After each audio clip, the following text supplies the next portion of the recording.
है कैंसर जानलेवा बीमारी है। कैंसर से बचना सबसे बेहतरीन इलाज है, बट फिर भी लोगों को कैंसर हो रहा है। और कैंसर का जो इंसिडेंस है, यानी कि जो होने की गति है, वो बढ़ती जा रही है ना। पहले जैसे कैंसर जितने लोगों को होता था और आज जितना हो रहा है उसमें बढ़ावा ही हो रहा है। तो लोग सोच रहे हैं कि ऐसा क्यों हो रहा है ना।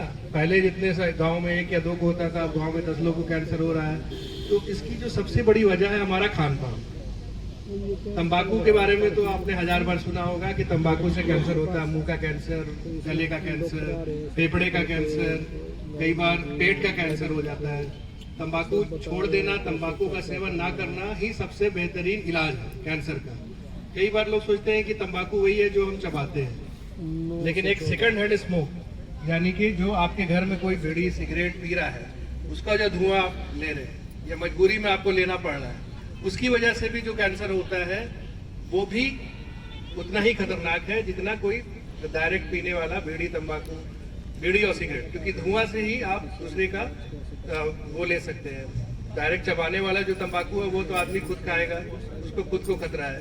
लेकिन जो धुएं वाला तंबाकू यानी कि बीड़ी और सिगरेट या हुक्का, अगर वो कोई पी रहा है तो उससे आसपास के लोगों को भी उतना ही खतरा है। दूसरी बात जो सबसे आम है कि हमें पता कैसे चले कि हमें कैंसर हो गया है या आगे हो सकता है, तो उसका सबसे जो बेहतरीन उपाय या बेहतरीन जो सबसे उसका सटीक तरीका है कि अपनी स्क्रीनिंग यानी कि अर्ली डायग्नोसिस, यानी कि हम उसको पहले पहचानने के जो तरीके हैं वो कराते रहे।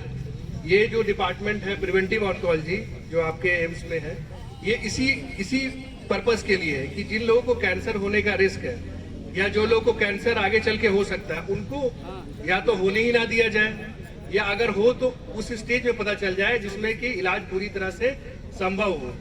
पूरा इलाज संभव हो मतलब कि उनको या तो छोटी मोटी सर्जरी से ही उनका काम चल जाए, या उनको इस स्टेज में हो कि कुछ करने की जरूरत नहीं है, बस उनको बोला जाए कि आपको ये चीज नुकसान दे रही है, आप इसको बंद कर दो। ये विभाग उसी पर्पस के लिए होता है। तो स्क्रीनिंग आप कैसे कराएंगे, किस कैंसर की कराएंगे और क्यों कराएंगे और कब कराएंगे, ये एक बड़ा सवाल है। तो 4-5 जो मुख्य कॉमन कैंसर है, यानी कि मुंह का कैंसर, गले का कैंसर, फेफड़े का कैंसर, और एक आपके ये महिलाओं में ब्रेस्ट का कैंसर, बच्चेदानी के मुंह का कैंसर, इसकी स्क्रीनिंग होनी चाहिए हर साल में कम से कम एक बार। जो भी लोग 30 की उम्र के आसपास है या 30 से ज्यादा हो चुके हैं, उनको साल में एक बार अपनी ये सब कैंसर की स्क्रीनिंग करानी है। मुंह के कैंसर की स्क्रीनिंग का तरीका ये है कि आपके मुंह में अगर छाले हो रहे हैं, मुंह खोलने में दिक्कत आ रही है, कई लोग का मुंह खुल नहीं रहा, छोटा हो गया है ना, बोलते हैं कि मुंह पूरा नहीं खुल रहा है, या कई बार मुंह में छाले हो रहे हैं, या सफेद दाग जैसा हो गया है, या लाल दाग है, तो वो एक कैंसर का आगे चल के एक रिस्क होता है, या वो आगे चल के कैंसर में परिवर्तित हो सकता है। तो उसको तुरंत यहाँ इस विभाग में आके जांच कराना है। आप सोच रहे हैं कि नहीं ये तो कुछ नहीं है, बस कलर इसका चेंज हो गया है, जो कलर लाल होता है वो सफेद हो गया है या पीला हो गया है या पिंक से ज्यादा लाल हो गया है, तो उससे कोई नुकसान नहीं है। बिल्कुल नुकसान है।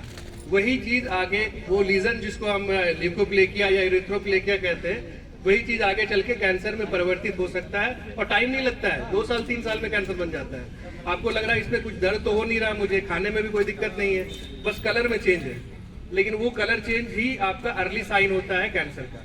तो एक तो ये मुंह का कैंसर हो गया। गले का कैंसर, खाना घोटने में दिक्कत आ रही है, खाना नहीं खाया जा रहा है, भूख कम लग रही है, वजन घट रहा है, तो ये सब लक्षण है गले के कैंसर के। तो इसकी जो जांच है वो आप खुद से भी कर सकते हैं, जैसा अभी पिछले डॉक्टर बता रहे थे कि मुंह में आप देख सकते हैं कि कुछ आप नॉर्मल है या नहीं, बट ऐसा करना थोड़ा सा आसान नहीं है। कई बार आपको लगता है कि ठीक है मुंह, बस दांत में थोड़ी बहुत मतलब हो सकता है कि प्रॉब्लम हो कलर वगैरह, बाकी मुंह में और कोई दिक्कत नहीं है। तो उसके लिए आपको डॉक्टर यानी कि प्रिवेंटिव ऑन्कोलॉजी विभाग में आकर साल में एक बार अपना चेकअप कराना अति आवश्यक है, तभी आप उससे बच सकते हैं। अगर पता चल गया तो उसका उसी टाइम इलाज हो जाएगा, दवा से ठीक हो जाएगा।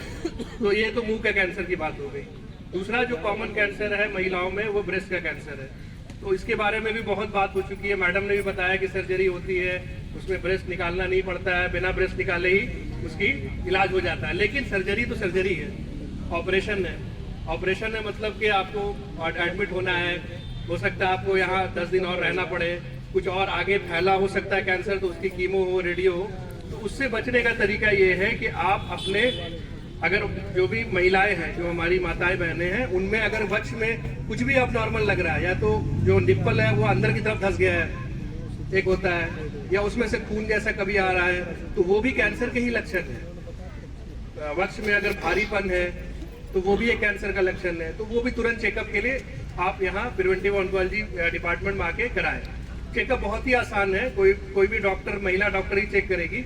अगर उसमें कुछ लगेगा तो आपका अल्ट्रासाउंड और मेमोग्राम और जो आगे के टेस्ट है, कंफर्मेटरी टेस्ट, वो कराए जाएंगे। महिलाओं का सबसे जो कॉमन कैंसर है वो ब्रेस्ट कैंसर। ओवरऑल भी ब्रेस्ट कैंसर ऑलमोस्ट नंबर 1 पे ही है, यानी कि आप मान के चलो कि हर 10 में एक महिला को ब्रेस्ट कैंसर 40 या 30 की उम्र के बाद हो जाता है। होने का खतरा तो रहता ही है, और 10 में एक महिला को हो भी जाता है। तो इससे बचने के भी तरीके हैं। बचने के तरीके ये है कि एक तो मैंने जो बताया कि आप जांच रेगुलर नियमित कराते रहें, साल में एक बार करा सकते हैं। दूसरा ये है कि अगर आप, जो महिलाएं अपने बच्चों को दूध नहीं पिलाती हैं, उनको ये ब्रेस्ट कैंसर होने का खतरा ज्यादा होता है। तो अपने बच्चों को दूध पिलाना कैंसर से बचाव का तरीका भी है ना। आजकल क्या होता है कि सिजेरियन से डिलीवरी हो गई, बच्चे को ऊपर का ही दूध दे रहे हैं और फिर माँ का दूध ना ही दिया, माँ को दूध आया भी नहीं, है ना। क्योंकि सिजेरियन से डिलीवरी हो गई तो बच्चे को शुरू में दूध नहीं दिया गया माँ का, बाद में माँ का दूध आया नहीं तो बच्चे को माँ ने दूध पिलाया नहीं। तो कुदरत का भी देख सकते हैं कि एक ऐसा तरीका है कि बच्चे को आप दूध पिलाते हैं, जो भी माएँ हैं, तो उनको ब्रेस्ट कैंसर होने का खतरा भी कम हो जाता है। कितना ये अहम है, ये आप सोच सकते हैं। तीसरा जो बच्चेदानी के मुंह का कैंसर है, ये भी महिलाओं में दूसरा सबसे कॉमन कैंसर है, सर्वाइकल कैंसर जिसको कहते हैं। अभी एक कोई यहाँ पर थी बहन, वो उन्होंने बोला कि उनको कैंसर हुआ था, उसका इलाज चल रहा है। तो इसके बचाव का तरीका भी यही है कि इसकी स्क्रीनिंग आप कराते रहें। स्क्रीनिंग हर साल या 2 साल में एक बार करानी है। जो भी महिला 30 या उससे ज़्यादा है, उनमें अगर कोई रक्तस्राव हो रहा है योनि से, यानी कि ब्लड आ रहा है, या फिर उनको बार बार इन्फेक्शन हो रहा है, पेशाब में जलन हो रहा है, तो उनको अपनी स्क्रीनिंग करानी चाहिए। और वैसे भी अगर कोई लक्षण नहीं भी है, तब भी आप अपनी स्क्रीनिंग हर 2 साल 3 साल में 30 की उम्र के बाद यहाँ प्रिवेंटिव ऑन्कोलॉजी विभाग में अवश्य कराएं। स्क्रीनिंग से ही आप इस कैंसर से बच सकते हैं। बाकी तंबाकू है, और जो महिलाओं में इसका एक और मुख्य वजह है ज़्यादा बच्चे होना। अगर किसी महिला को 4-5 बच्चे हैं तो उसको सर्वाइकल कैंसर होने का खतरा बढ़ जाता है। तो उससे बचने का एक तरीका यह है कि बच्चे 2 ही अच्छे, तो इससे भी कैंसर भी कम होने का खतरा रहता है, और आपको महिलाओं में और भी जो बीमारियां हो सकती है, खून की कमी और वो सबसे भी बच सकते हैं। बाकी और भी कैंसर है, जैसे मर्दों में आपको प्रोस्टेट यानी गद्दू का कैंसर कहते हैं, वो भी है, उसकी स्क्रीनिंग भी यहाँ कर रहे हैं। लंग कैंसर यानी फेफड़े का कैंसर है, उसका जो सबसे मुख्य कारक या मुख्य कारण या उसी से होता ही है वो तंबाकू ही है। लंग कैंसर से सबसे ज्यादा डेथ होती है हमारे कंट्री में, लगभग 1 लाख लोग हर साल फेफड़े के कैंसर से ऊपर चले जाते हैं। और मुख्य वजह आप जानते हैं, मतलब सिर्फ ये वजह नहीं है कि आप, मतलब जो तंबाकू पी रहा है उसको कैंसर हो ही जाएगा, ऐसा भी जरूरी नहीं है। और जो तंबाकू नहीं लेते हैं उनको फेफड़े का कैंसर नहीं हो सकता है, ऐसा भी जरूरी नहीं है, ठीक है। लेकिन फेफड़े के कैंसर से बचने का सबसे आसान तरीका तंबाकू का छोड़ना है, यानी कि बीड़ी सिगरेट आप छोड़ देंगे तो आपको रिस्क बिल्कुल कम हो जाएगा। बाकी पॉल्यूशन भी एक वजह है, कई जगह कई स्टडीज हुई है, इससे पता चला है कि जो शहर ज्यादा पॉल्यूटेड है वहाँ लंग का कैंसर यानी फेफड़े का कैंसर होने का खतरा ज्यादा रहता है। जेनेटिक्स एक वजह होती है कि आपके फैमिली में अगर किसी को वो कैंसर है, यानी कि आपके माता पिता या भाई बहन में वो कैंसर है, तो आपको होने का वो कैंसर होने का खतरा अगेन बढ़ जाता है। तो ये सारी चीजें हैं जिसकी जानकारी आपको ये एम्स के जो हमारे प्रिवेंटिव ऑन्कोलॉजी डिपार्टमेंट है उसके जो डॉक्टर्स है, स्टाफ है, वो देते रहते हैं। अपनी जांच यानी अपनी स्क्रीनिंग साल में एक बार, 2 साल में एक बार इन 3 कैंसर की तो सबको करानी चाहिए, मुंह के कैंसर की, ब्रेस्ट कैंसर की और सर्वाइकल कैंसर की। क्योंकि इसमें अगर पता चल जाता है कुछ भी तो उससे पूरी तरह से उसको रोका जा सकता है। अर्ली डिटेक्शन से इसमें 100% आप कह सकते हैं कि सक्सेस है कि आपको आगे चल के कोई दिक्कत नहीं होगी। इन्हीं शब्दों के साथ मैं